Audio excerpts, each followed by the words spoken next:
C Joseph Vijay எனும் நான்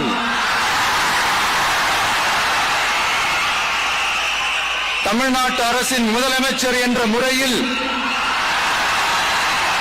எனது கவனத்திற்குள்ளாவதும் தெரிய வருவதுமான எந்த பொருளையும் முதலமைச்சரின் கடமைகளை உரியவாறு நிறைவேற்ற தேவையான அளவுக்கன்றி ஒருவரிடமோ பலரிடமோ நேர்முகமாகவோ மறைமுகமாகவோ அறிவிக்கவோ வெளிப்படுத்தவோ மாட்டேன் என்று ஆண்டவன் மீது ஆணையிட்டு உறுதிமொழிகிறேன்.